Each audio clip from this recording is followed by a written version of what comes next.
Heyrðu, þá erum við byrjuð. Velkomin í Alkast þvottahússins. Í kvöld erum við með æðislega vinkonu og góðan gest. Hann er Jósi Goodlife. Velkomin. Takk fyrir. Áður en að við byrjum, þá ætlum við að skella okkur smá CBD frá Betri dögum, sem er vefverslun og verslun í Raunhaumum upp í Urriðaholtsstræti 24. Gjörðu svo vel. Hvað gerir maður? Bara Já, og ég Bara sýna ábyrgt, þér, ég skal já. sýna þér. Þetta er sko, Show þetta er and tell. 50% medical grade í rauninni CBD. Snýrð svona þessum hérna, tekur smá puttan Já, gekkja. Og svo bara, og svo uppið þig. næs. Mhm. Það er eitthvað voðalega, þetta er svo flott. Þetta er geggjuð afurð, þetta er Le Pharma. Og svo kyngi maður þessu með Leku, 20%.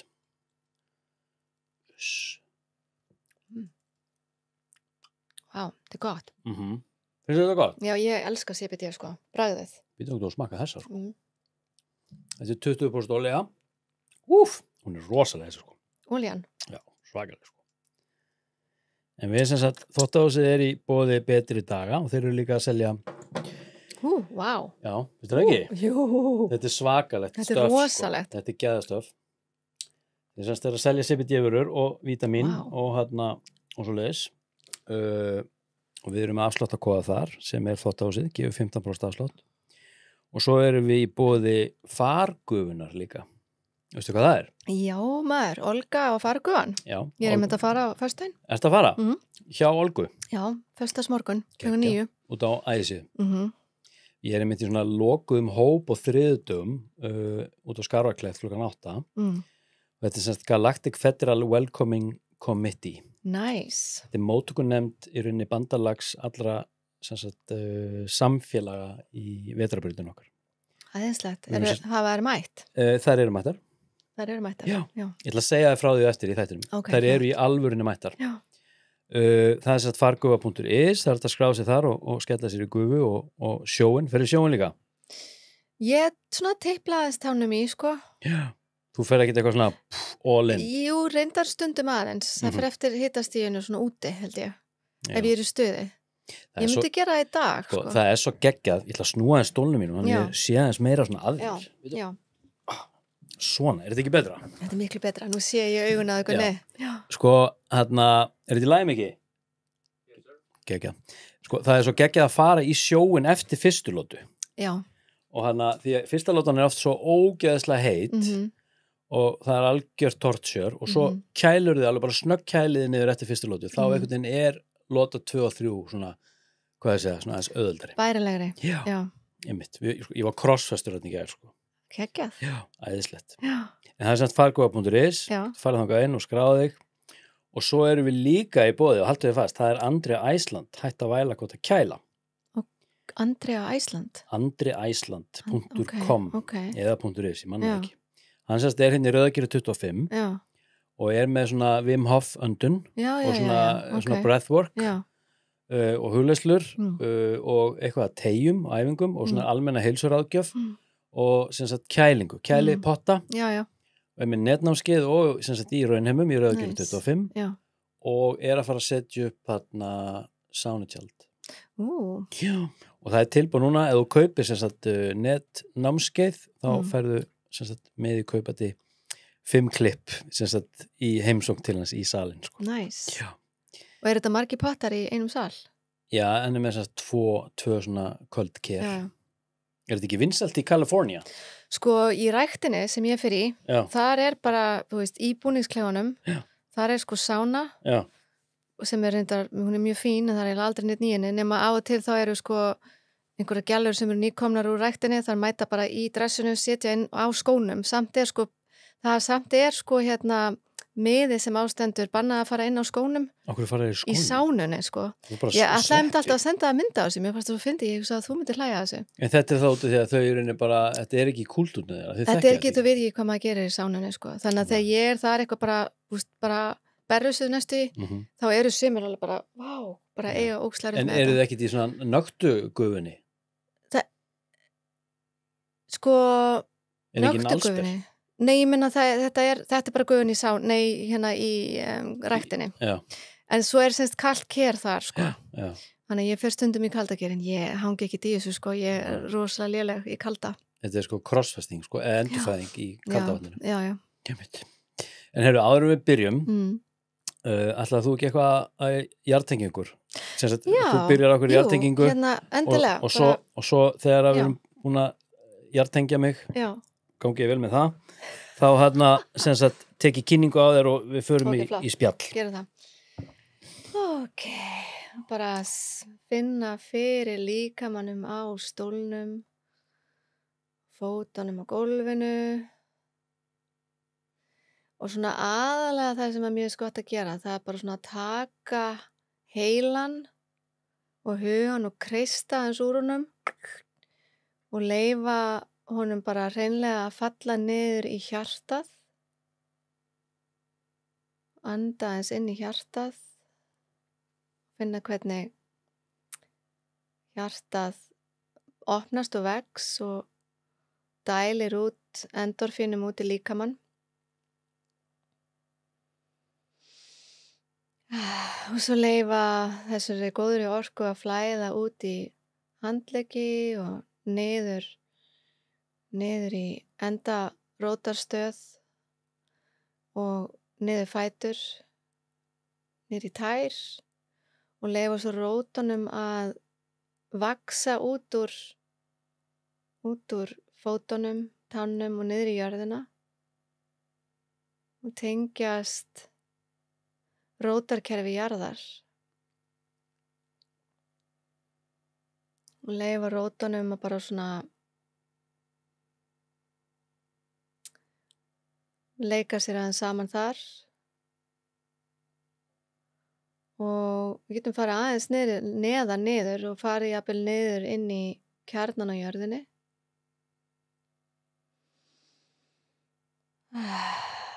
Sleppa öllu því sem að ekki þjónar, leyfa því bara að vera þar. Svona eins og maður gerir hérna, hvað heitir þetta, hérna, ég man ekki hvað þetta heitir einu sinni. Composting. Svo molta eitthvað. Já, bara compost, út. Þannig að þá er all hugarorkan farin alveg niður í kjarnan á jörðinu. Hún tekur þetta bara og blessar þetta og breytir þessi eitthvað fallegt. Og svo getum við tekið inn í aftur í gegnum fæturnar og ræturnar getum við tekið inn, sem er allt svo fallegt þetta rímar, tekið inn næringuna úr jörðinni því hún vil svo mikið gefa okkur næringu. Og svo getum við sogað þessa næringu upp í gegnum fætur og alveg upp inn í hryggsúlu, hjarta, maga, auðvitað. Hugurinn í maganum, svona alvöru hugurinn. Og svo þaðan og upp og inn í heila hvel. Og svo bara að vakna og vera í stuði.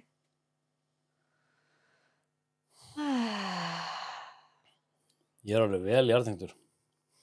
Sko þetta tekur nefnilega ekkert meira en bara, hvað var þetta, 2 mínútur, eitthvað svo leiðist, 3 mínútur? Átta mig ekki að því, sko. Þannig að... En þetta var vel nöðsilegt eftir erilsaman dag. Já. Þetta var næs. Þetta er næs, við getum bara verið þarna, við þurfum ekkert að tala. Áðurinn í kynni, er ekki fólk misnæmt fyrir svona? Á fólk miserfitt með að sunga? Veistu að ég á erfitt með að átta mig á því. Það, sko, ég ger þetta rosalega mikið í jóganu sem ég kenni og mér finnst, sko, það er að koma bara alls konar fólk í jógað og það sem ég geri, fólk er yfirleitt alveg bara zoning out þegar það bara fer og meira þess að ég veit það að kona sem hefur komið til mín í svona 3 ár, næstu í hverju viku og í fyrsta skiptum daginn vissi ég hvað hún gerir, hvað hún starfar sem hún er svona einhver algjör yfirkona, svona CEO í einhverju fyrirtæki og ég hef alltaf fundið að því hún er svona eina af þeim sem var kannski erfiðast með að taka á móti en hún kemur alltaf aftur. Þú veist, og hún er eina af þeim sem segir, þú veist, þetta er bara þerapía mín fyrir vikuna. Já. Þannig að ég vinn mjög mikið með, þú veist, þessa jarðarorku. Mér finnst hún yndisleg. En þú ert sem sagt Jósa Good Life. Mhm, Við kynntumst í Kaupmannahöfn hérna einhvern tímann fyrir 20 árum síðan. mhm, Vorum bæði þar alveg snælduvillus. alveg Og, brjálið. og svo hérna skildu leiðir og þú semst ert núna búsett í Kaliforníu, ekki starf fyrir utan San Francisco. Og svo á einhverjum tímapunkti þá hérna fórstu í orkuvinnu. Já, ég var að byrja að gera það í Danmörku, sko. Já, ég var að byrja að læra Access Bars í Danmörku, það bjargaði sko lífi mínu. Ok.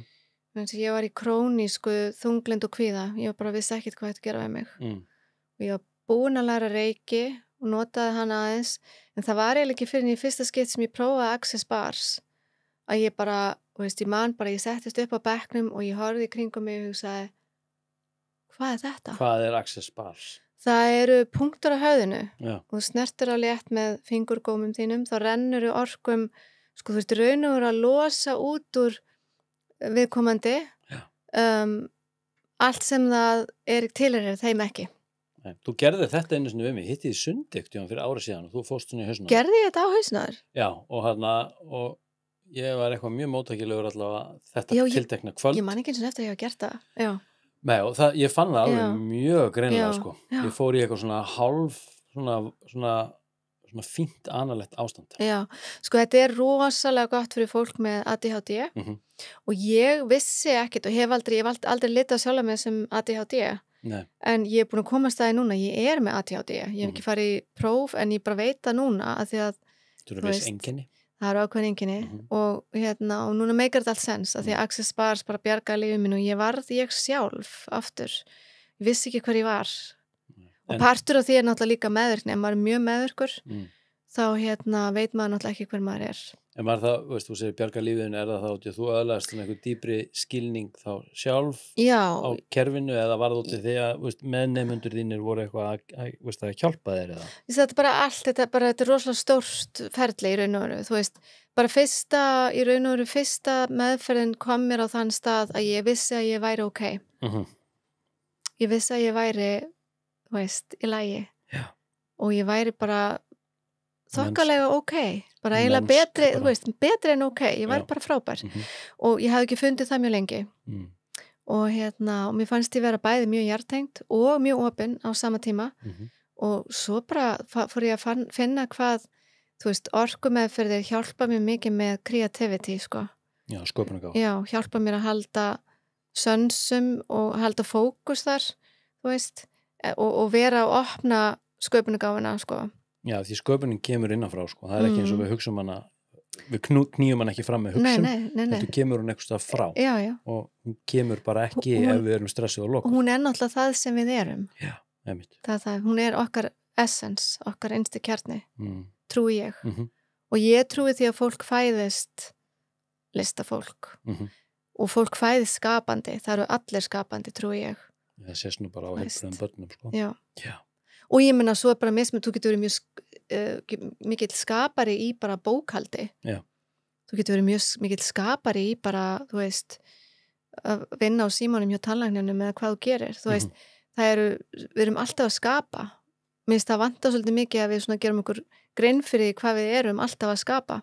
Ég fann að sjá, sko, aukna sköpunargáfu í mínu tilfelli, hún á sér ekkert bara endilega staði eitthvað í skrifum eða að búa eitthvað til með höndunum, heldur líka bara í samskiptum við annað fólk. Algjörlega. Að vera skapandi í samskiptum. Já. Og það hefur auðvitað með orku að gera. Algjörlega. Já, klárlega. Já.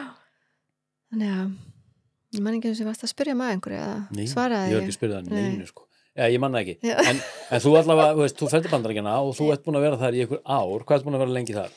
Sko, ég er búin að vera núna í Bandaríkjunum í 10 ár, 10 plus ár. Ég var í 7, það er að vera komin 11 ár. Ég var í 7 ár í New York og svo fluttust við til Vesturstrandarinnar í 2020 keyrðu við Bandaríkin í desember í brjálugu COVID-i og það var skrýtin tími. Þið þveruðu bara Bandaríkin? Já, bara fórum yfir, þú veist, Erik, maðurinn minn, hann var sko misti vinnuna sína, arkitektavinnuna sína í New York. Út af COVID, en það er sko daginn eftir að ég fór niður að ánni í New York þar sem við byggum af því ég var nú svolítið mikið þreytt á New York og ég vissi alltaf að við værum að fara til Kaliforníu, ég vissi bara ekki hvernig eða hvenar og ég einmitt talandi að vera skapari og ég horfði bara á Skyline og spurði New York, ég sagði, jæja, when are you gonna let us go? Hvernig ætlaði að sleppa tökunum á okkur? Engin smá borg. Daginn eftir, þá misti Erik vinnuna sína. Bravo. Þannig að passið ykkur á okkur hvað þið byggðum. En það sem sé við fórum þangað 2020 og vorum í LA í 3 mánuði og svo var hann komið vinnu í San Francisco og þá vissum við alveg vorum að fara þangað. Þið voru bara eitthvað að þreifa fyrir. Í raun og veru, sko, en sem við vissum alveg við myndum enda annarkvort í LA eða San Francisco og við endum í San Francisco. Fjölskyldan hans á þessu svæði, sko, þannig að þetta var búið að vera svolítið mikið svona, ok, annarkvort flyttum við til Íslands eða bara til Kaliforníu, því að þetta var alltaf öll fríin, alltaf annarkvort Kali eða Ísland og og ég sagði, það var nú gaman að fara, aðeins að skipta sem upp í eitthvað, fara eitthvað annað en við. Man heyrir á svo mikið svona neikvæð umfjöllun eða svona San Francisco. Finnst þið það? Já, það er svona svolítið svona þemin, San Francisco er bara eitthvað mólum, allir heimilislausir nema þú sett milljónamæringur og það er allt bara eitthvað hella og allir á fentalín. Já, þetta náttúrulega svolítið sagan, sko, og þetta alveg svolítið rétt saga, en það sem gleymist að tala það er allt til stórkostlega sem í San Francisco. Já. Og þessi borg byggð, við erum í náttúrunni, sko. Já. Það er náttúra alls þar í kring, það eru óbúslega fallega strandir og fallegustu skóar í fjöllum. Já, og skóarnir eru sko guðdónlegir og það er mitt medicine, sko, það er the redwoods, rauð skóarnir og það bara eitthvað annað level af sko consciousnessi, tilveru, hvað segir maður? Consciousness, vitund á þessu svæði, sko, en það er bara búið að nauðga landinu svo mikið. Þannig að hvernig þá? Hvað meinar þetta er náttúrulega bara svo mikið bílamenning, það er svo mikið læti, og það er náttúrulega auðvitað Silicon Valley, með allu tekkinu búið að byggja svo mikið ljótt þarna, sem ekki endilega fallegt. Er Silicon Valley í San Francisco? Nei, fyrir utan, en þetta er sem sé að þetta er svona eins og hringur. Ég held að Silicon Valley var í ykkur kringum LA. Nei, þetta er nefnilega hjá okkur, þetta er Bay Area.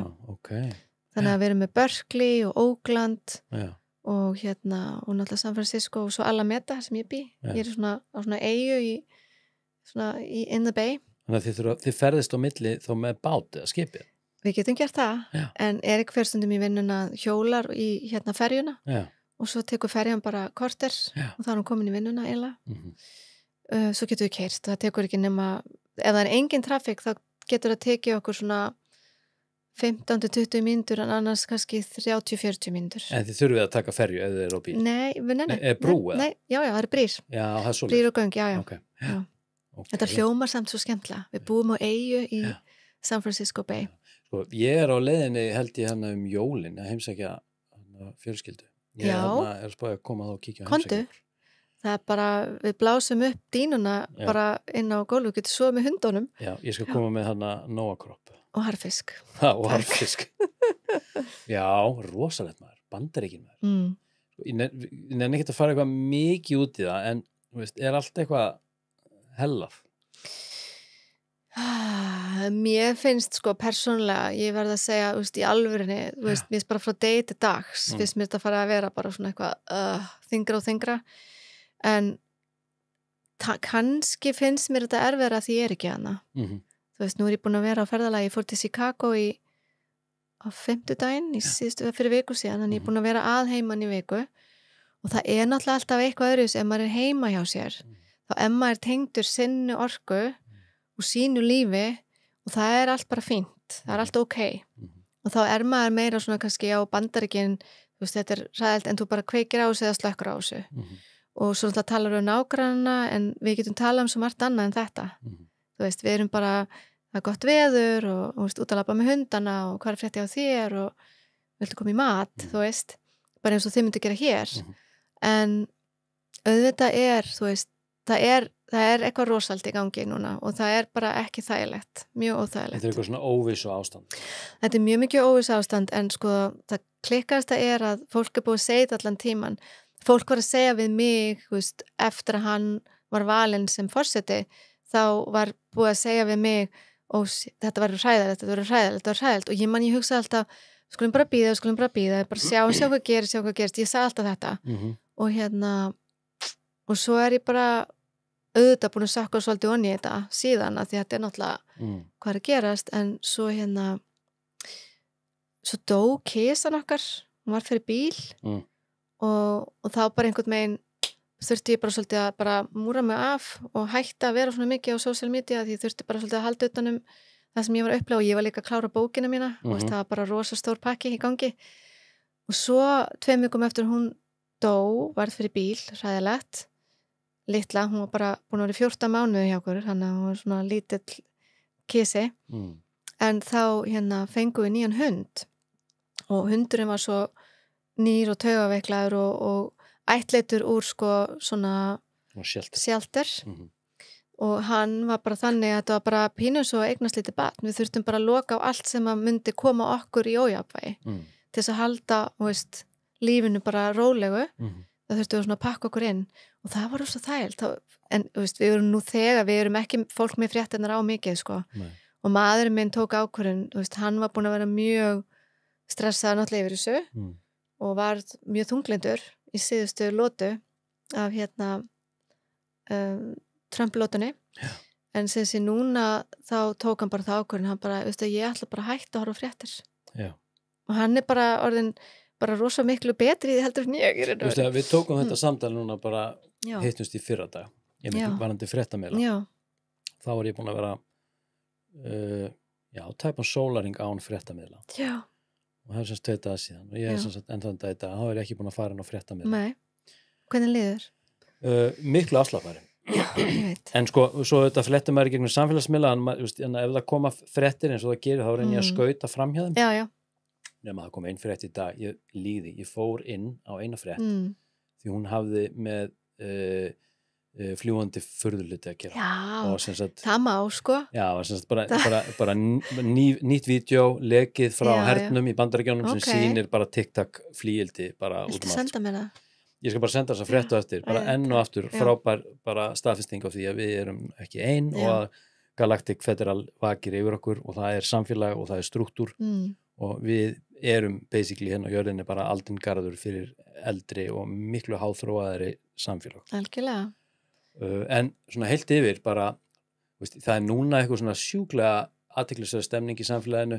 Ég var útskýrt þetta fyrir þér svona að búið að vera svo mikið svona rétt trúnaðar stemning hérna á Íslandi lengi, hvað var það var þetta COVID og þetta Me Too og svo kemur vókið og prætið og allt þetta og það allir einhvern veginn svona skiptir upp í einhverja póla og kemur transumræðan inn og þú bara, ef þú ert ekki nákvæmlega á þessari skoðun þá ertu einhvern veginn útmálaður sem eitthvað svona og þetta bara rosa erfið stemning. Þannig svo, ég held að samfélagsmiðlar gera þetta því það svo auðvelt einhvern veginn að plammera hvort annað úr fjarlægð en svo myndum við aldrei gera það face to face.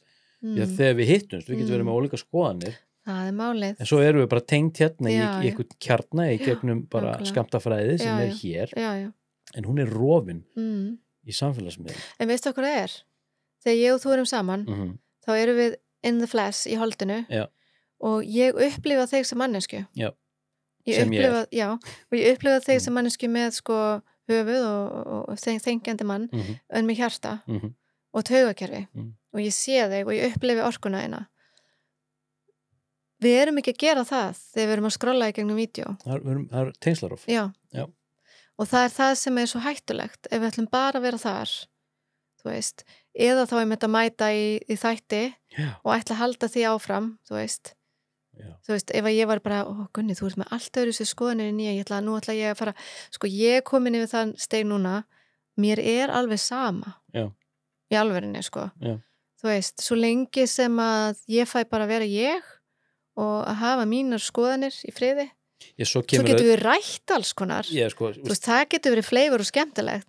En við þurfum ekki að með hérna bara eitthvað Galactic Federal sem bara mætt og að fara að gera sér sýnilegt og að fara að uppfæra ykkur öll hérna sem heild, þá skiptir ekkert á þessu neinu máli en það sem að gerast líka núna og þetta sé ég svolítið líka vestanhafs líka veist, það búið að vera svo mikið polarisering í gangi og mikið fjarlægð, þannig að nú fólk farið að mætast einmitt, þessir andstæðu pólar fannir að mætast í umræðu þáttum og út á þáttum og annað já, og veistu hvað ég skynja þá mm, því að fólk kemur í vörn og sókn með eitthvað ákveðna hugmyndafræði og byrjar einhvern veginn að ætlar að fara að glefsi hvort annað svo skynja ég bara mikla sorg já, hjá það er báðum rétt, pólum því að já, spáðið að við varum hérna bara eitthvað geðvitt ósamala já, alveg bara mjög heitt og ætlum eitthvað að fara að rökra hérna og verja eitthvað afstöðu hérna, Já. mín eigin afstöðu og sækja þinni já, og svo bara allt í einu tengist við hérna í gegnum eitthvað skammtasvið í gegnum hjartastöð og einmitt eins og þú segir, það eru bara vitsmunir, innsæir, sköpun,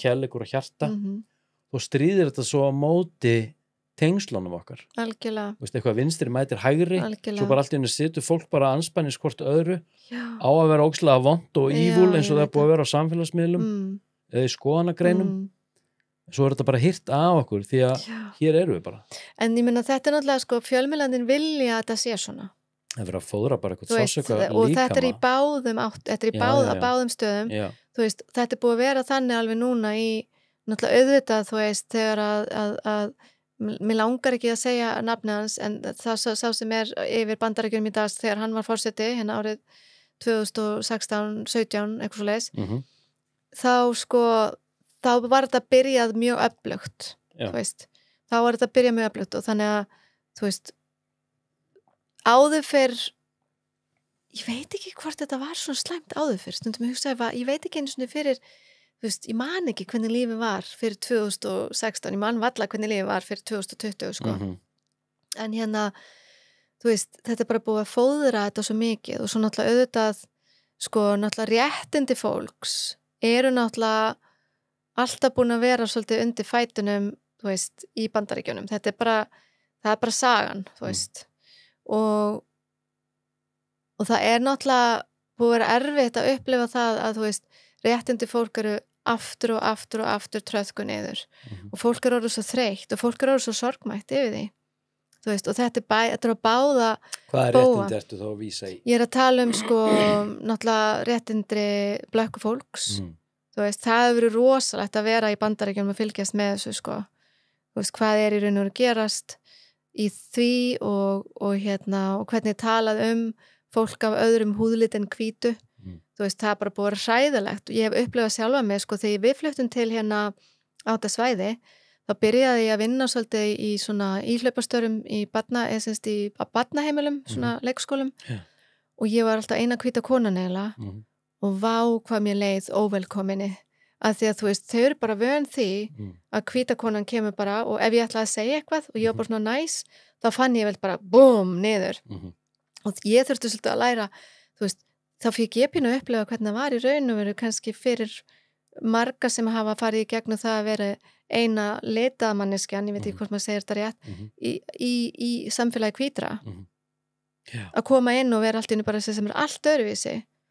Þú veist, ég fekk að upplifa þetta og þá, þú veist, ég fekk svo mikla samkennd með fólkinu því ég hugsa vá hvað þetta er brotið, vá hvað þetta er sárt að við séum að láta svona við hvort annað. Heldur þetta sé ekki svona eitthvað svona kynslóða bundin svona einhver karmískur orkulíkami sem hvílir yfir í rauninni fólki af svona hinum og þessum, hvað ég segja, kynstofnum. Jú, auðvitað gerir hann það og þú veist. Svo spáir í því, bara eins með þú spáir bara í uppruna bara litara eða þjeldökkra í Bandaríkjunum. Já. Sérðu gaurinn hérna baku þig. Ég var þetta klappunum.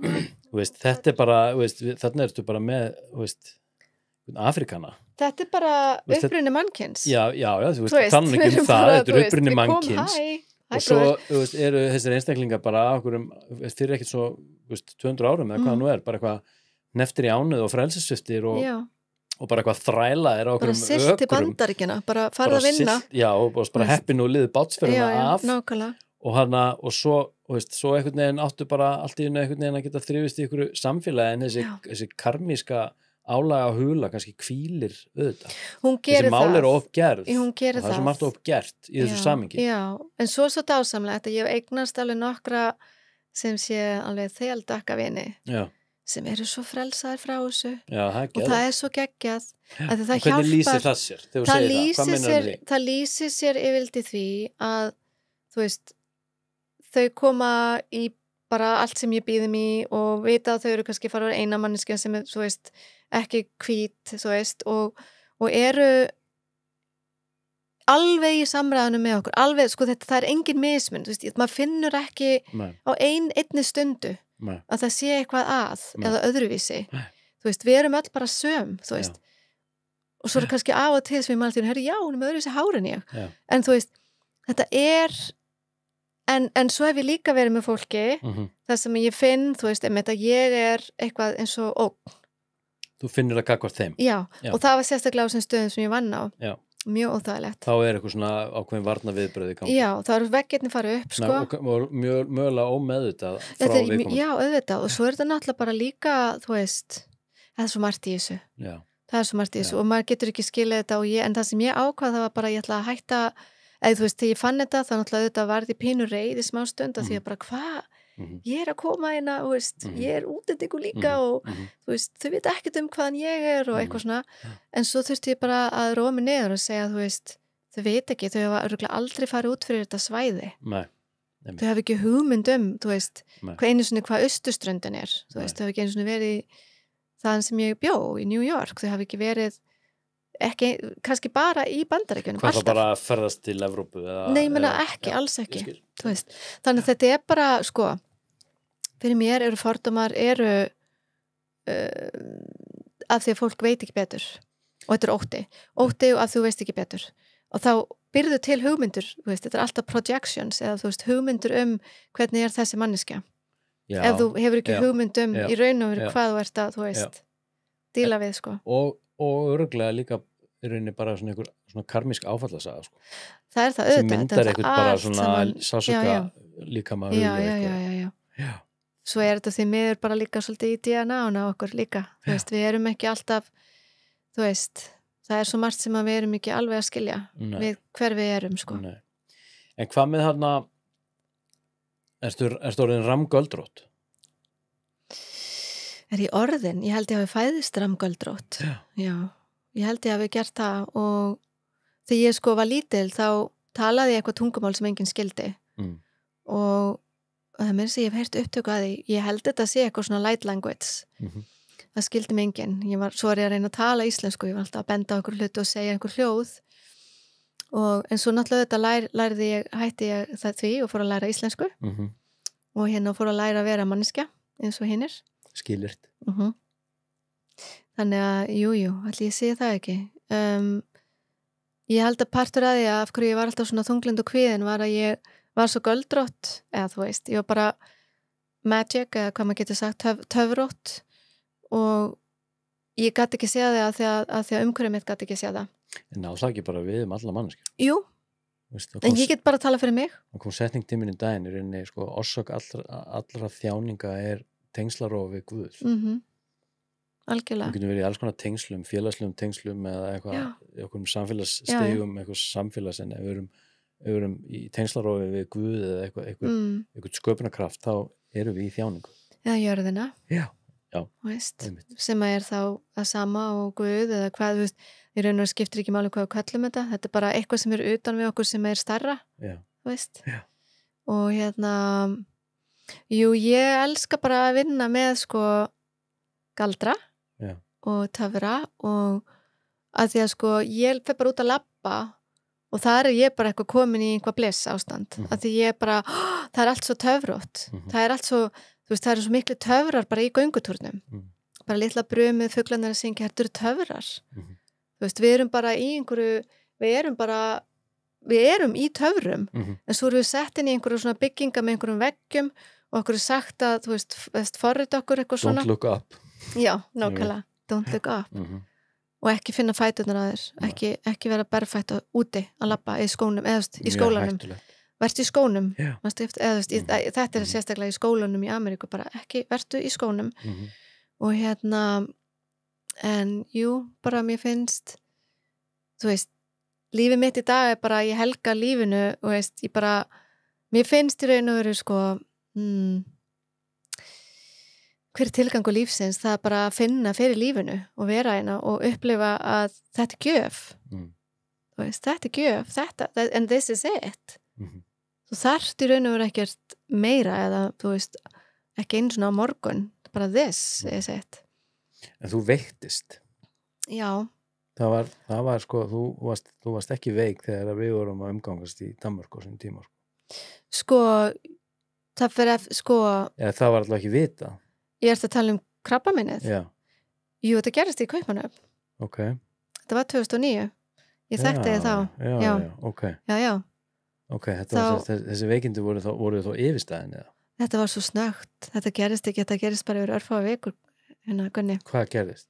Ég fekk leghálskrabbamein og það tók nú nokkra vikur svona að, þú veist, komast að þeirri niðurstöðu að þetta væri leghálskrabbamein og svo var nú ekki fyrir en ég var komin inn á spítala til þess að þetta erði skoðað almennlega, þú veist, farið inn með einhverju myndaalum til þess að sjá hversu alvarlegt þetta æxli væri og það var bara í því spítalarúmi sem ég var sagt, þú veist, á morgun þurfum við að taka úr því legið. Já. Þannig að og svo 3 vikum eftir það þá fæ ég að vita allt krabbameinið farið. Já. Þannig ég var í raun og veru bara með sko greind með krabbamein í kannski það var frá því að ég var greind og þangað til að ég fekk að vita að ég var heilbrigð, það voru 3 vikur. Og legið var tekið úr þér? Já. Og hvað þýðir það? Það þýðir það að ég get ekki gengið með börn og það þýðir það að þú veist, blæðingarna mínar stoppuðu, bara 1, 2, 3. Ég hélt ekki á stokkunum, þannig ég fór ekki breytingaskeið sem 32 ára. Já. En þú veist, allt líf mitt snar breytist bara á einum degi í raun og veru, þú veist. Hvernig tilfinning var það að fá það allt innu bara í andlitið og getur ekki eignast barn? Það var bara, sko, þegar mér var sagt þetta, þá man ég að ég hugsaði ég hljóp út, sko, af læknastofunni af því að, þú veist, ég var bara, ég get þetta ekki, þú veist. Ég var ekki í sambandi á þessum tíma, ég var einhleyp og minn stærsti draumi var í raun og veru eignast mann og kannski eignast 1 barn. Svo ég sagði, svo ætliði ég bara öll hinn barnin, þú veist. Ég er bara búin að ætliða hunda í dag. En allavega svo kom ég inn aftur og ég man, ég hugsaði með mér, þú veist, kannski get ég verið hérna á þess að geta eignast barn. Ég þarf bara að finna út í. Það hefur verið gert áður, sko. Já, þetta var rosalegt sjokk, sko, rosalega, þú veist, þannig að, og ég held sérstaklega að maður þú veist, ég mjög svona, maður segir, það til orðið þetta heitir highly sensitive person, hefur heyrt það? HSP, þetta bara spes, þetta bækur þetta, þú veist, þannig að sko, það tala að það fólk, það sko taugakerfi okkar, við upplöfum allt svona 5 sinnum sterkara heldur en venjulegt fólk og það tala að þeim tíma þegar svo bók var gerð, þegar hún var að rannsaka þetta, þá voru svona 20% af mannkyninu highly sensitive, það eru örugglega orðið meir í dag, en allavega, þú veist, þannig að allt svona áreiti og svona fréttir og mikil sorg, þú veist, eða sjokk, það verður ógeðslega sterkt, þannig að en svo held ég, sko, við jöfnum okkur hraðar, held ég líka, svona highly sensitive people, við bara einhvern veginn förum alveg inn. Svona mikil aðlögunarhæfni. Já, en allavega, jú, sko, þetta breytti lífið mínu algjörlega, bara, og en þú veist, ég man að í rúminu, þegar ég vaknaði eftir aðgerð, þá hugsaði ég, ok, ef ég ekki fara að gefa frá mér, þú veist, fæða frá mér barn í þessu lífi, hvað þá sko heyrði ég rödd sem sagði við mig, þú ætlar að skrifa bók, þú myndir skrifa því í gegnum þetta og ég hugsaði, ok, ég er ekki rithöfundur en við sjáum hvað gerist og en það mér var einhvern veginn bara sagt, þú veist, þú ætti eftir að upplifa það og þú mynd geta að skrifa bók um það seinna. En svo lagði ég það bara pínu frá mér náttúrulega og svo fór ég að leita að bókum til þess að hjálpa mér og þá fór ég náttúrulega að sjá betur að, þú veist, það vantaði þessar bækur, það vantaði bók sem að sko ég þurfti að skrifa. Og hvernig bók er það? Sem sé bókin var, ég hélt í byrjun. Hvernig bók varst að leita af?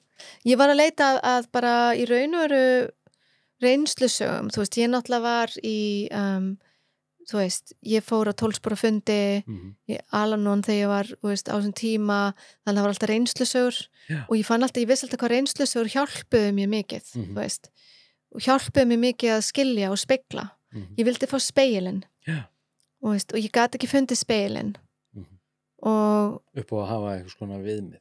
já, og bara svona, þú veist já, í raun og veru bara hvernig fórst þú í gegnum þetta hvernig, þú veist kannski ekki ráðleggingar en bara svona hafa, þú veist, ég er ekki ein í heiminum Nei.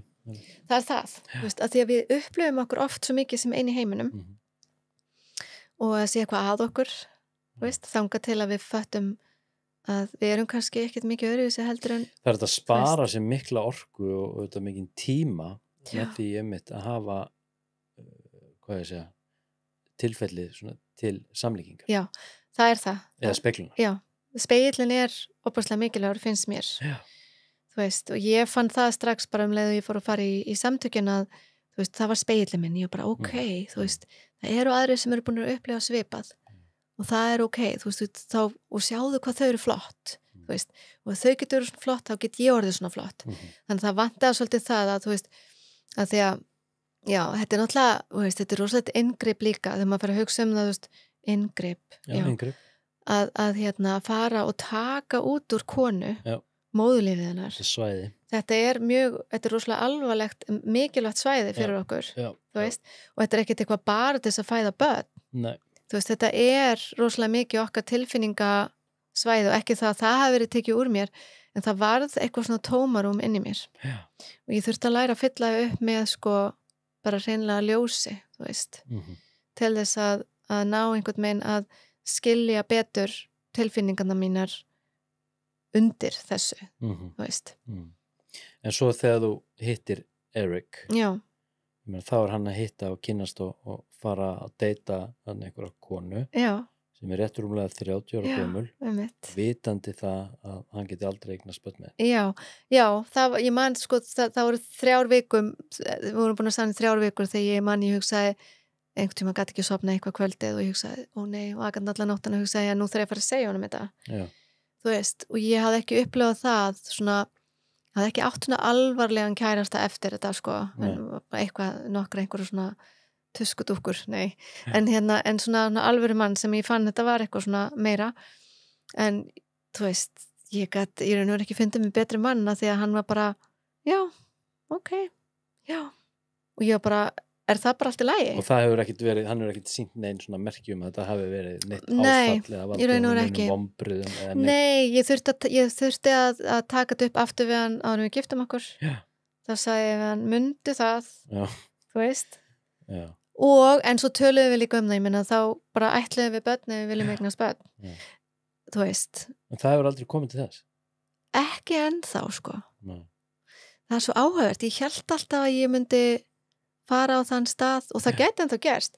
Sko það cool er í Bandaríkjunum reyndar, það góða við það ég var svo stressuð yfir þessu að því að þetta er vesen í Evrópu, sko. Þetta er rosa vesen, það er alltaf 40 ára mismunur, sko.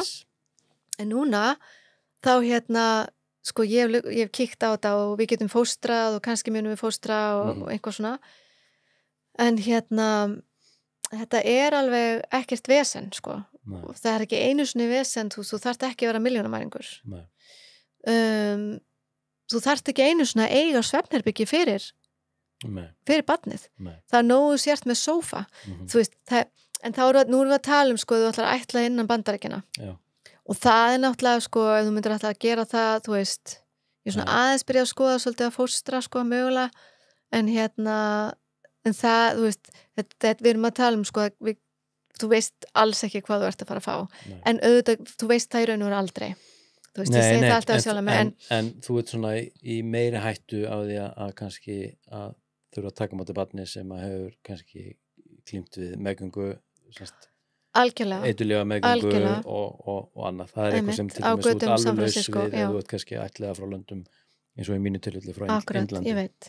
Það sem að þú ert allavega ekkert að hugsa um það. Nei, já. Það er einhver önnur karmisk áhrif kannski sem kemur með fátækt og sulti og öðru en ekki eiturlyf, sko. Nei. Ég veit.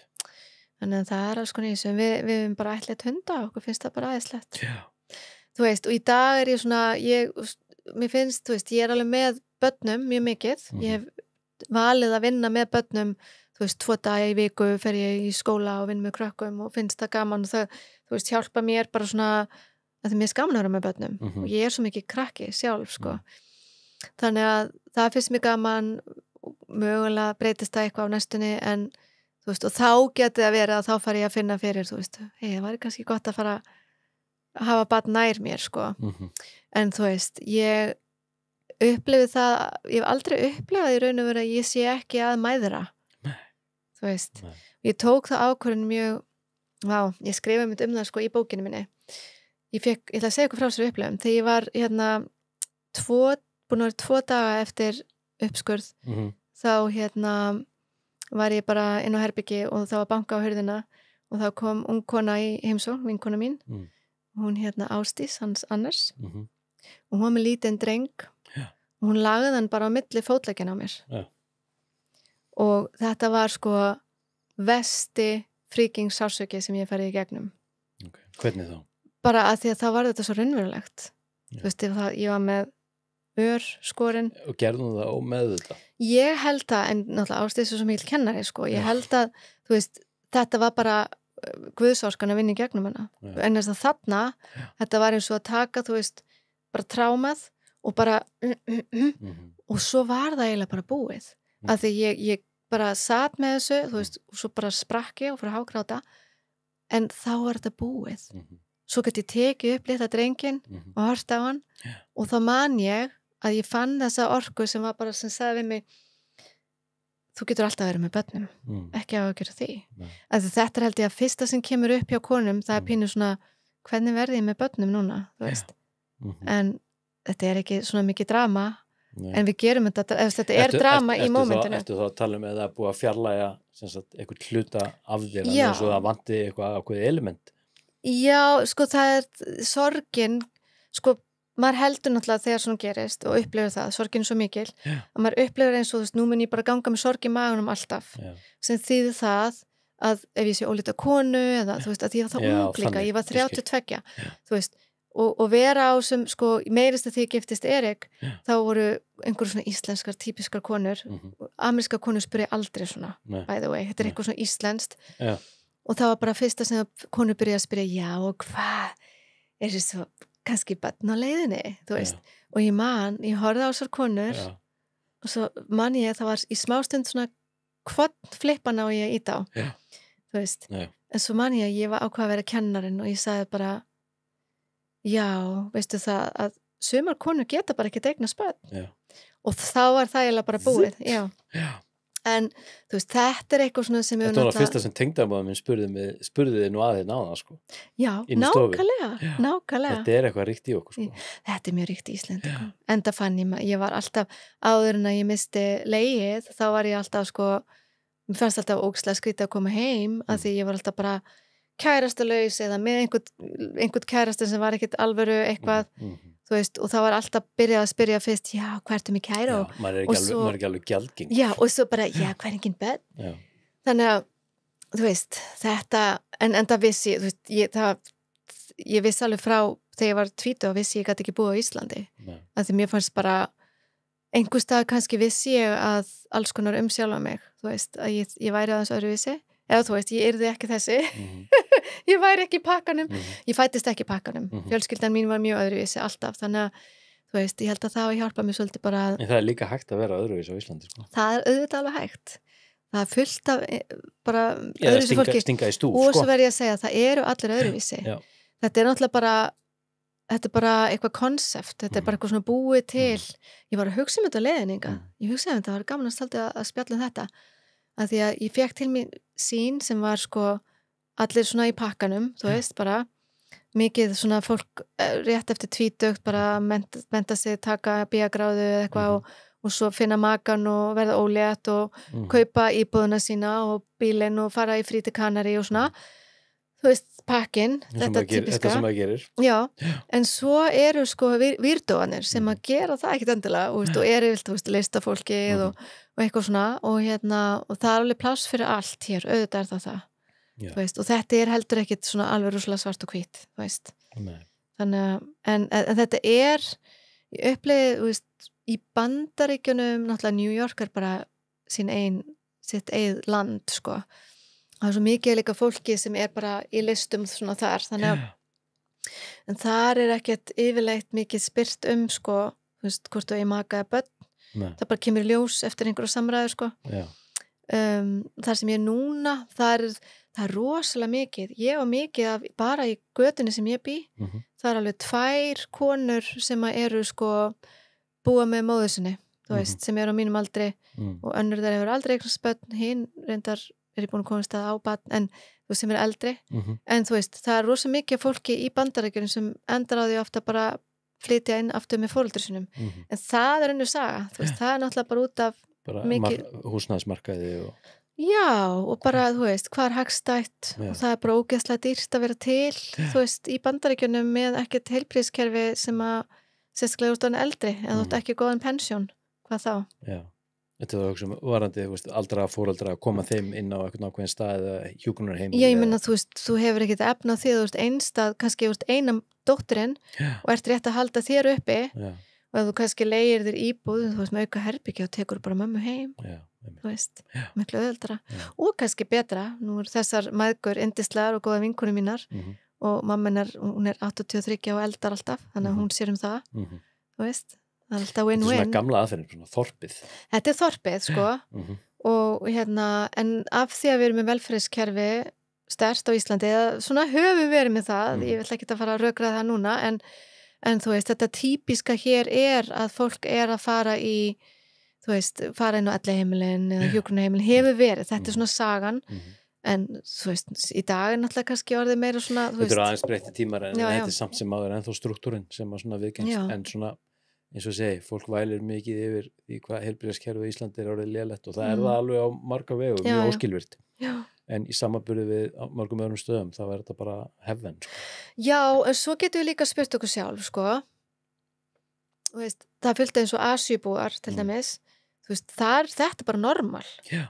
Þú veist, að búa með öldruðum foreldrum og þú veist, það er bara vondur að þú ekki að gera. Já, bara við Miðjarðarhafið og Ítalíu og Frakkland og Spán og annars staðar. Já, ég veit. Þannig að við erum náttúrulega bara öðruvísi, en þetta kannski er þetta ekki bara Norðurlanda búar eða Skandinavíu. Þetta er eitthvað svona enga framtækið, eitthvað svona, veist, að það þarf að outsourca allt. Já. Og þetta er náttúrulega ekkert grín, nú hittur við tengd og hérna inn á 82 ára gömur. Já. Hún er nú mögulega á leiðin inn á eitthvað svona hjúkrunarheimili, bara henni þá fyrir bestu, ekki eru við að fara að hýsa hana hér, það er bara, við minn almáttur, spyttu fyrir þér, sko. Þvottahúsinu. Já, hún getur verið hér. En þú veist, en þetta er alveg gríðarlega mikil vinna. Já, það er það. Og en segð mér, svo skrifaður þessa bók. Ég kláraði bókina. Já, ertu nýbúin að því? Ég var að klára hana, ég var að senda hana mér á föstudaginn. Ok, og þú bara að senda hana af þér þá bara í prentun? Ég var að senda hana mér í svona útgáfafyrirtæki sem að maður kaupir, þú veist, þetta er ekki einhver sem er að fara að gefa mig út heldur, ég ræð þau, ég kaup. En það er það nú svona sjaldnast þannig, meiri þess að Íslandi. Það er orðið sjaldnast þannig. Þú þarf alltaf að kaupa allavega fyrir eintöku eða borga sjálf. Já. En ég gerði þessi Karolínu Fund í síðasta sumar og bara náði inn því takmarki sem ég þurfti og er sem sé skulda sem sé svona 150 bækur út hér og þar og en sem sé bókin sko ferlið að skrifa þessa bók hefur tekið mig 7 ár og auðvitað þú veist margir sem bara svo klikkað en ég var ekkert að skrifa stöðu til 7 ár ég kannski lagði þinn alveg í hálft ár og svo byrjaði ég aftur og svo er hún kaflaskipta? Já, þetta 4 kaflar hún heitir Elemental Rebirth eða endurfæðing frumkraftana á íslensku og þetta sem sé sagan mín sögð í gegnum frumkraftana. Ok, þú verður að útskýra þetta. Þannig að sko sagan byrjar þannig að við erum í vatninu, við förum í gegnum vatnið, svo eldin og loftið og svo jörðina. Og sagan byrjar mjög eðlilega í vatninu því að við erum í, þú veist, vatninu og og vatnið er náttúrulega þannig að þú veist, þú farið einhver svona fréttir og þetta breytir svo mikið lífinu en vatnið er svo formlaust og þú veist ekki hvert þú ert að fara en sko ég fékk mér var ráðlagt að gera bókina svona í gegnum leiðsögn, í gegnum Akashic Records sem að ég geri og opna og les sem er við ætlum að fara inn í það er eitthvað ákveðin, við komum inn í á eftir en en sem sé að þar var mér álegt að gera þetta svona og ég hugsaði að býtu, að grínast, þú veist, ég veit ekki einu svona nógu mikið frumkraftana, en þú veist, ég held að þetta að tekið svona langa tíma því þú veist svo mikið að finna út úr því, þú veist, hvaða saga passar hvar og hvernig ég að fara að vinna með frumefnin og ég þurfti að læra að vinna með frumefnin að því að frumkraftana þetta eru svo alvöru kraftar og við vitum þetta alveg á Íslandi en við tökum það svo sjálfsagða. Þú ert semst að tala þá runni bara það sem hefur með skapgerðu þetta að gera tilfinningalíf. Já, en þetta sko, þú veist, vatnið þá erum við í, þú veist, þá er sagan það að missa legið og það sem bara, sem sé sjálf aðgerðin og allt þetta í kringum það og í eldunum þá er ég að taka til. Þá er ég að fara í fortíðina þú veist, og ég heiti Ljónið sem tekur mig inn í eyðimörkina og fer með mig inn í bara svona eiginlega eins og psychedelic journey nema það voru engin psychedelics, þetta var bara allt inn í mér og og svo þegar það er búið og það var í Danmörku það var í Danmörku já nú er svolítið rugli, ég er nefnilega búin að nefna kaflana allavega, en ég heiti Ljónið í Danmörku og upplýði allt þetta, þú veist, að fara í gegnum þetta hreinsunareld, sko. Svo fer ég til New York og þar eru komin svolítið mikið inn í og þar er sko loftið og það er þessi nýja lífið og gefa innblástur og hljóðið og hlusta og álfarnir þú veist, allt sem að mögulega við sjáum ekki en hana, þú veist en það er enda meira eþer en það kemur seinna en svona við aðeins að stikla á þessu það er meira, þú veist, ég byrja að upplifa það að ég sé svolítið mikið eitt með öllu og svo í jörðina þá erum við komin til Kaliforníu og það er svona jarðtenging það er jarðtengingin, en auðvitað eru sögurnar, þú veist ég tala, sko sagan er náttúrulega ekki linear af því ég fer fram og tilbaka það eru sögur úr, þú veist en og þú veist, ég þurfti að taka ákvörðun það hvort ég vildi vera eða ekki og ég trúi því í alvörinu að það hafi bjargað lífinu mínu hvað meinarðu, á jörðinni þetta er val þetta var 100% val í mínu tilviki þarna og sko sagan mín fyrir það að missa legið þú veist, ég var þunglynd, ég var með ofsakvíða ég þorði ekki að gera neitt sem ég langaði að gera þú veist, ég var alltaf að fela mig þú veist ég var á lyfjum og fannst það opaslega leiðilegt að því að þú veist það var lyfjasæi minni fjölskyldu og ég hugsaði nú er ég bara og mér fannst ég vera bara það þú veist sem náttúrulega er ekki rétt þetta maður ekkert bara það ekki bara. En þú veist það fyrir mér var það því að það var identity krísa sem þú veist hafði eitthvað með fjölskylduna mín að gera og einhvers staðar kannski vissi ég líka að þetta var stífla á mig ég gat ekki komið út alvöru þú veist, ég vissi alveg að ég var listakona en ég þorði ekki að fara í listaháskóla þetta er hula í staðinn fór ég í designskóla og lærði að gera föt og það allt í lagi en ég var alltaf mest í weirdoinn þar að því ég var bara búið til list og fólk var bara hvað að gera og en það sem að gerist sem sé, nú man ég ekki alveg af hverju, hvert eru komin jörðin já, ég ætla að segja þér hvað gerðist ég er að tala með þetta fyrsta skipti opinberlega, mér finnst það mjög áhugavert fyrsta skipti á íslensku en það sem gerðist var að þegar ég fekk að vita að ég var með krabbamein þá fór ég til heilanars míns í Danmörku og ég var búin að vera að hitta þessu konu í smá stund og Líni, hún var geggjuð og hún bara horfði á mig þegar ég var bara eitthvað í einhver móðursýkis kasta auðvitað bara, með krabbamein og þetta er svo hræðilegt og eitthvað svo horfði hún á mig og svo sagði hún Jósa, býta aðeins, ég ætla aðeins að tjúna og ég bara, ok, hún hafði aldrei gert það og hún sagði, má ég aðeins tjúna? Ég bara, já svo sagði hún við mig þeir eru að segja við mig núna að þú haldir að þú eigir ekki val og ég horfði bara á hana, val? Hvað ertu að tala um? Getur maður ekki dáið krabbameini? Og hún sagði hvað ef að það er val og ég horfði á hana, ég bara get ég valið það? Wow. Þetta var rosalega stórt þetta var það sem umbreytti öllu hjá mér þetta breytti lífið mínu svo mikið að fyrir aðgerðina var ég byrjuð að breytast og þessna ákvæði líka ég hugsaði bara ok, ég er að fara að inn ég aftur að missa þetta leið en það sem hún sagði við mig þarna var líka annað, hún sagði þeir eru að segja við mig sumur hlutir er búið að ákveða Ok, og þú getur ekki breytt þeim ok. Eins Það- og hvaða hlutir? aðgerðin, Nei, einmitt. það var þannig Já. en ég skil alveg núna, ég þurfti að fara í gegnum þetta Já. þú veist, ég þurfti að missa legið, ég þurfti að fá þetta krabbamein, ég þurfti að fara í gegnum þetta svo ég geti endurfætt sjálfa mig Heldur veist. að þú hefðir á þessum tímapunkti með vonleysi og svartsýni geta valið dauða? ég held það ef ég voru alveg hreinskilin, já 100% Á þess að vera að setja eitthvað label á nei, það og, nei, og eitthvað að, í mínu tilfelli, nú er ég bara að tala um mitt tilfelli Já, ég tala ekki fyrir aðra, aldrei nei. og ég mun aldrei segja að eitthvað fyrir aðra er, þú veist, Nei. það sem gerist fyrir mig er fyrir aðra, þetta er mín saga og ég segja ekki í bókinni, þetta er mín saga takið það sem þið viljið og Fólk getið er oft mjög viðkvæmt gagnvart þessu. ég veit það, Við vorum í þætti hérna held ég í þar síðasti þáttur, þá vorum við einmitt að tala um krabbamein og eitthvað svona eðli krabbamein svo hvernig frumur fara í panik og það er einhver hérna miskilningur sem á sér Já, staði já, einhverjum já, já. boðleiðum og annað Já, og þá fer offjölgun í gang sko.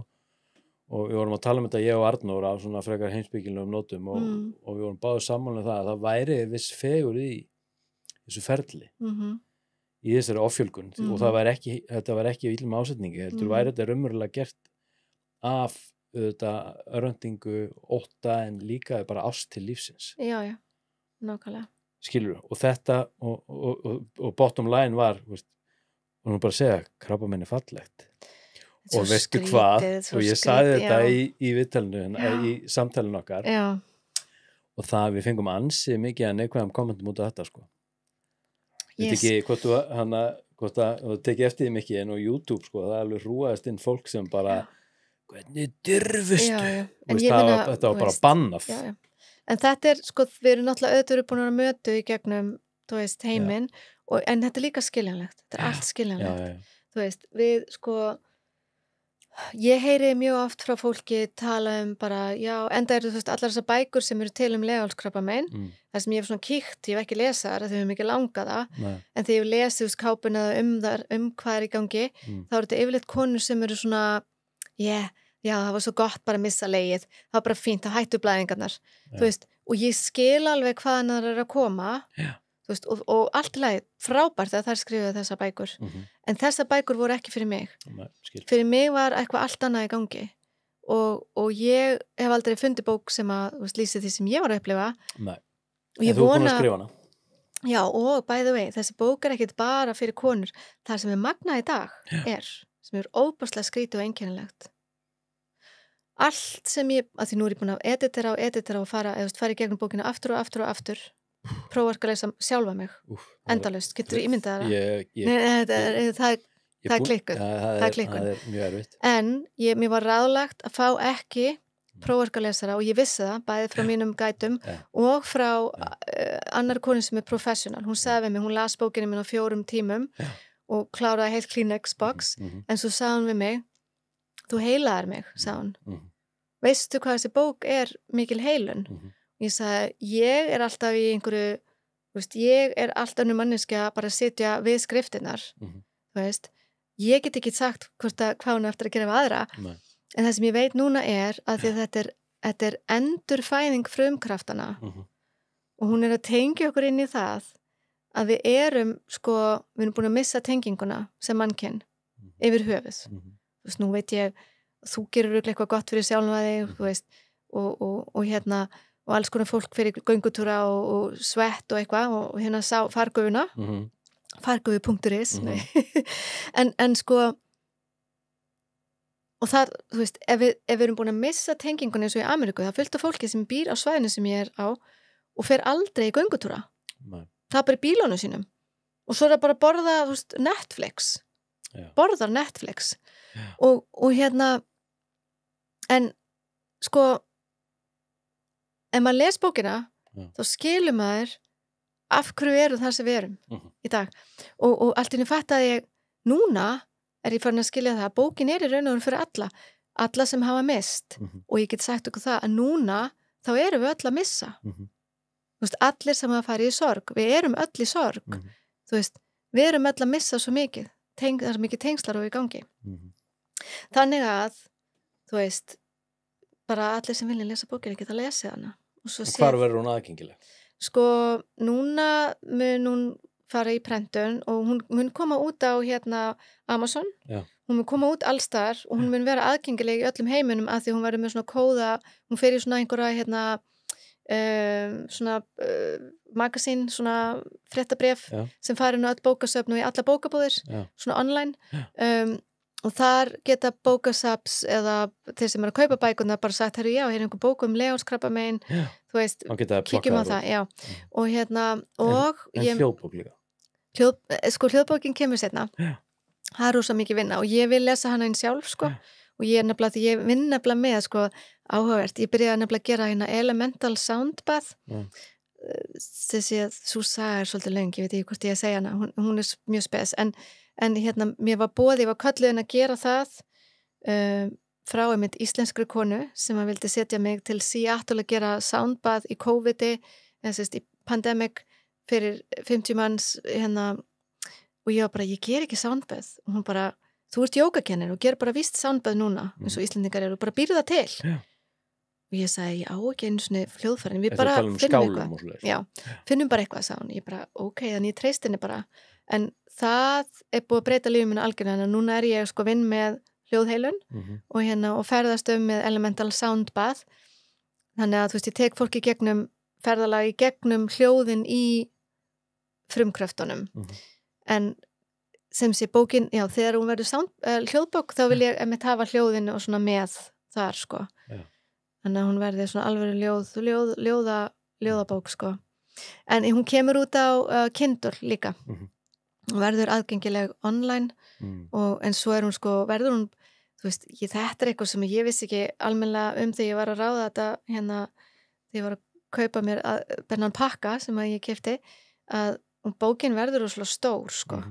Og en hún hefur alltaf sagt við mig, hún vilji vera stór, þannig að mér fyndi þegar að ég fatt að, þú veist, þeir geta bara prenta í lit í svona stór, en hún það mikið að listaverkum á svona nýjunni líka þegar að Ég vissi snegla, ég vil stoltur þér. Takk. Mér hlakka til að lesa þetta. Takk fyrir, takk. Ég er mjög stolt að sjálfum mig líka fyrir að hafa klárað þetta, af því að þú veist, og þess vegna vil ég bara segja við fólk sem að ef þú setur með einhverja hugmynd, þú veist, og svo hugsaðu, það er svo langt síðan og liðin svo mörg ár, þú veist, ef að hugmyndin er nógu sterk í þér, ekki gefa hún upp á bátinn, af því að hugmyndir, sko, þar breytast alltaf, en ef hugmyndin sjálf er nógu sterk og góð og kallar á þig, ekki gefa hann upp, af því þá er þetta í alvörinu köllun, þú veist. Og saman hvernig hún getur orðið eitthvað annað, þú veist, en eins og mér langar óslega mikið að þessi bók verði einhvern tímann einhvers konar sem við getum hort á skjá, það væri gaman, af því það er svo mikið hægt að leika sig með frumkraftana í svona visual effects, þú veist. Mér langar svolítið að fara í skrátnar. Já. Þannig að, Mikki, hvað er tíminn? 1:10. Við höfum gott korter. Ok. Er það nóg? Já, já. Sko, það satt maður hérna síðast, Gísli Guðmundsson, minnum hann heitir. Já, ég held ég að séðan miðillinn. Já, alveg ramskegg. Já. Og mikill geimur áhuga maður. Og hann fór að tala um þessar skrár. Hvað kallar þær? Akashic Records. Já, og hann talaði um að þú getur farið þangað. Fyrir honum var þetta nánast bara eins og eitthvað svona crystal roller decks bara. Og eftir þessi ég skildi þá er henni bara svona svolítið eftir hver þú ert og hversu hæfur þú ert eða hvar þú ert staddur í þínum andlega þroska, hvað þú getur káðdjútt. Já, skilur við. Og hann líkti þessu svolítið saman við svona ákveðin bókaflokk sem var vinsæll fyrir nokkrum árum síðan sem heitir Samræði við Guð í rauninni. Og ég hef alveg fundið þetta sjálfur, þú veist, þegar ég kemst í ákveðið ástand, ég er basically með öll svörin á reiðum höndum. Já, einmitt. Skilur við, en það er þá svona svör sem snúa svona einhverjum spurningum hvað var tilfinningarlíf og huga og kannski eitthvað út á við eitthvað svona strúktúr og þannig þrýfst ég svolítið mikið í sjá auðvitað spillingu og samsæri. Já. Þannig að fólk kalla mig mannin með mótoraraskunna því ég er alltaf að góla eitthvað út í loftið Já. en ég held að sé meira út af því og ég trúi, ég veit ekki hvort það sé hroki en mér finnst ég raunverulega sjá spillingu og samsæri þegar ég sé það ég verð ekkert með mótþróra að gera, það er ekkert ég vill vera á móti þetta finnst mér ég sjá mengun þegar ég sé hana já. en svo eru sumir sem að fara bara inn í þú sér eins og með Einstein og Oppenheimer eða hvað allir þessi kallar heita, þeir lærðu þetta drasleik í skólum, sko, þeir fengu bara þeir eru bara downloadaðir já, nákvæmlega þeir fóru bara alltaf inn að læra ljós og tíðnir og kljúa atóm og ég veit ekki hvað og hvað sko. Þannig að hvað er þetta raunverulegt þú ert ekki beint að fara neitt þetta er innra með þér, skráin er innra með þér í raun og veru það sko en ég upplifi samt ekki eins og hún sé inni hér, ég upplifi hún sé bara í mínu fieldi, þú veist ég finn rosalega fyrir mér er orkan hér þú veist, en auðvitað ég er að finna hana samt inn í mér líka en Hvað kemstu langt? Hvað kemst ég langt? Inn í skránar og hvernig lítur hún út fyrir þér? Sko ég nota skránar bara rosalega mikið fyrir praktíst þú veist og ég hef spurt einhverju svona stóra spurninga en einhvers staðar þá upplifi ég stundum að ég stoppa mig, ég bara, mér langar ekki endilega eins og ef ég er fara að spyrja Akashic núna hvað er að gerast það er pínu svona það getur hjálpa mér, já, í momentinu en það er ekkert endilega verið að gefa mér sko, Akashic Records er ekki með tíma það er engin tími þannig að þú spyrð eitthvað svona hvað verður þetta ástand lengi þú get ekki svaraði en þú geta sagt hvað er á hinum endanum þú veist, mögulega en við erum svo óþólum við þurfum alltaf að vita hvað þetta geta verið 4 ár eða 10 ár eða 20 ár eða 50 ár eða þú veist en í raun og veru eins og ég útskýri Akashic þá erum við öll hérna með okkar einn skrár þú veist, ég hef verið alls konar og ég mun verða alls konar og ég hef þetta potential í þessu lífi að verða svona og gera þessi verkefni og upplega þetta og þannig að fyrir mér er þetta rosalega praktist, ég get notað þetta bara eins og með bókina, þau bara downloaduðu bókina á mig og svo þegar ég spurði soundbaðið, þannig að þegar hún var að bjóða mér að koma til Seattle, íslenska konan Begga, sem er æði og góð vinkona mín í dag að því hún sá eitthvað talent í mér sem ég vissi en ég var að fela það ég var bara, þú veist, þannig að hún sá það og svo tilviljunin leið,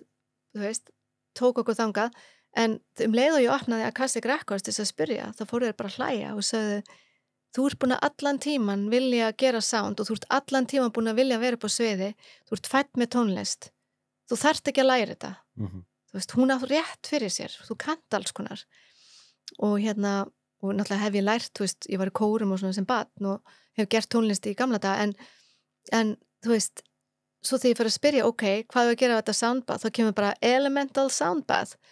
Þetta er eitthvað sem ég hef aldrei búið til, þú veist, en að því að ég er með lykilinn inn í skrárnar, þú veist, ég hefði aldrei búið til, ég hefði kannski búið það til, en þetta er svona potential, auka potential, ef þú getur opnað skrárnar, skilurðu. Getur þú verið með lykil að skránum á þess að gera þér grein fyrir því að þú sett með lykil að skránum? Það held ég, 100%.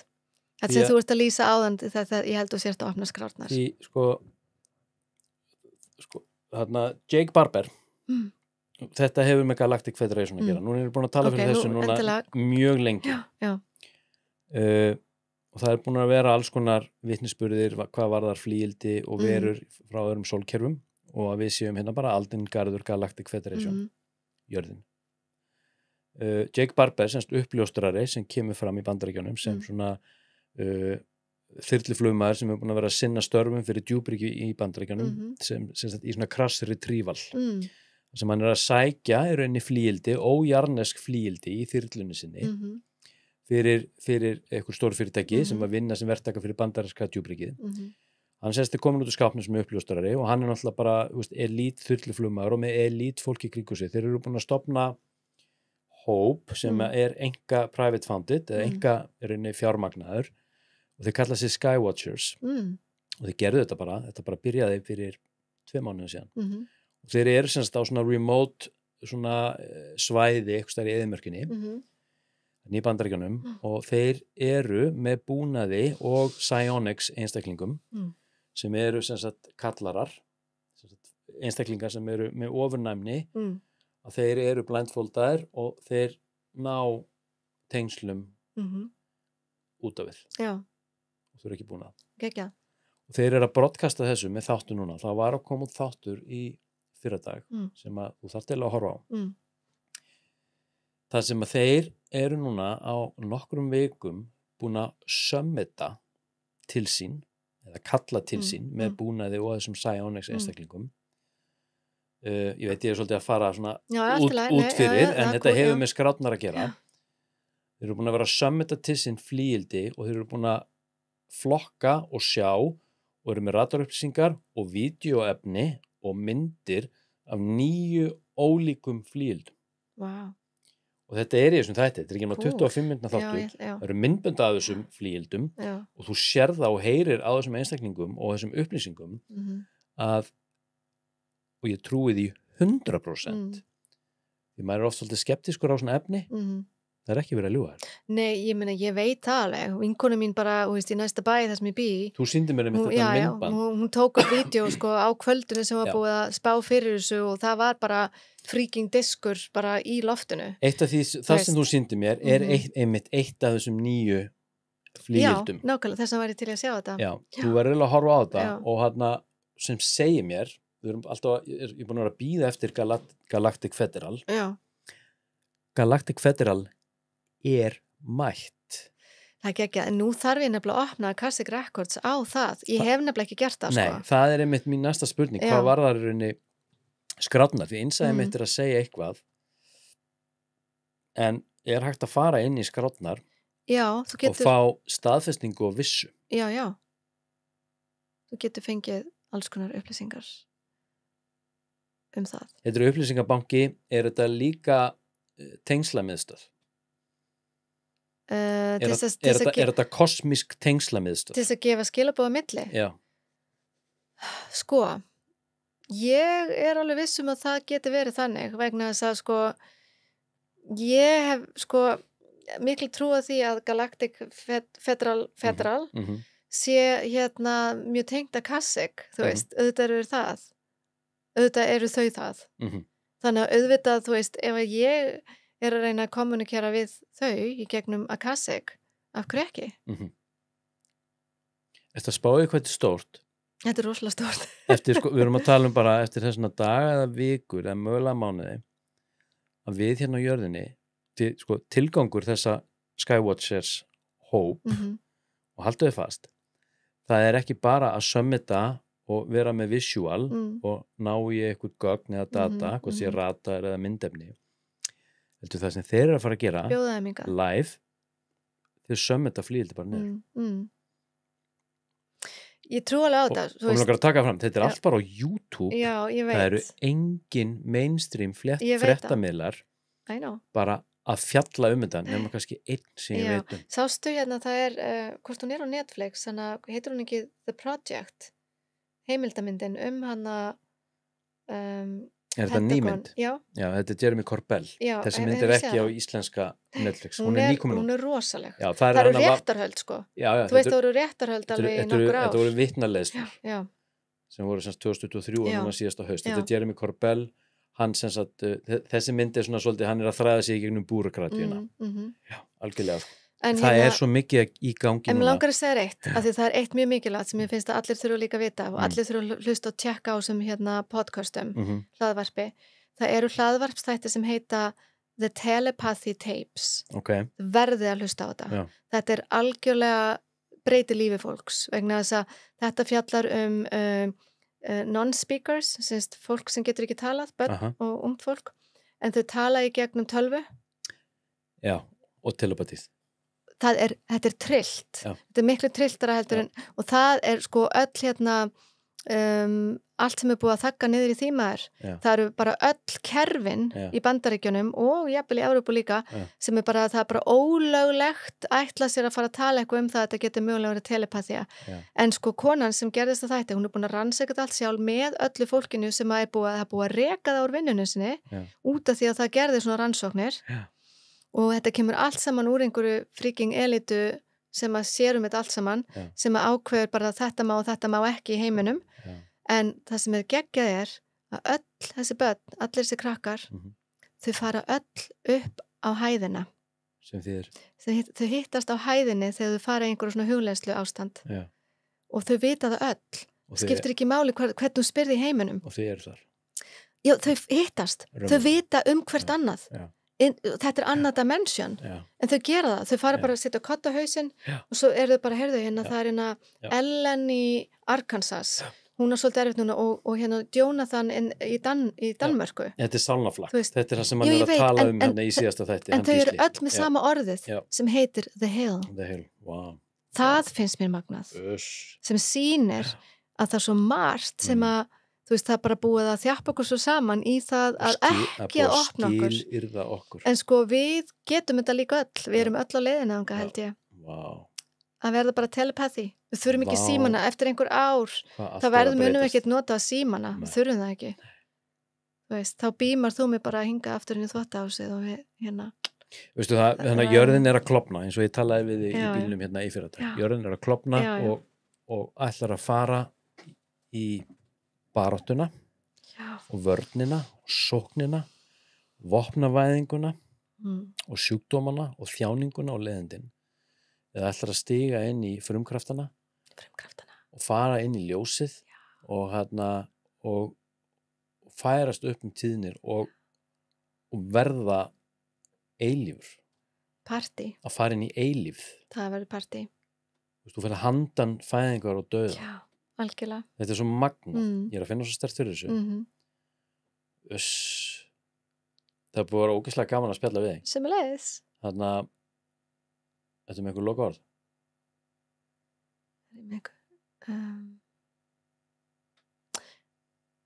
Já, ég var að hugsa það er ein mantra sem ég nota svo mikið en ég get bara sagt hann í íslensku sem er gaman að segja hana hér. Ég þakka fyrir að vera hér. Ég þakka fyrir að vera í mér. Þetta er mjög einföld skilaboð. Þetta er mjög einföld skilaboð og bara, bara þegar ég segi þetta ef ég minni mig á, ef ég er einhverju svona eða eitthvað stressuð að hugsa, ó nei, hvað erum við að fara að tala í kvöld bara leið og ég segi þetta, þá aktiverast bara eitthvað í mér sem bara man hver ég er og af hverju eru við hérna til þess að hafa gaman, til þess að njóta og til þess að deila og leika okkur við þurfum að muna að leika okkur krakkar það er eitt, ég hef unnið mikið með það líka bara, ég ger svona online play fyrir grown-ups, play for grown-ups það sem ég læt fólk hérna dansa huglega og svo teikna og allir elska þetta af því að sko fullorðna fólkið kann svo lítið að leika sig, við erum aðeins betri núna held ég, okkar kynslóð svona aðeins betri heldur en þeir sem eru eldri en við eiga erfitt með þetta sko aftur í leikinn við þurfum að leika okkur á hverjum degi Jósa, æðislegt að fá þig Takk Gunni, þar til næst gaman að vera hérna Takk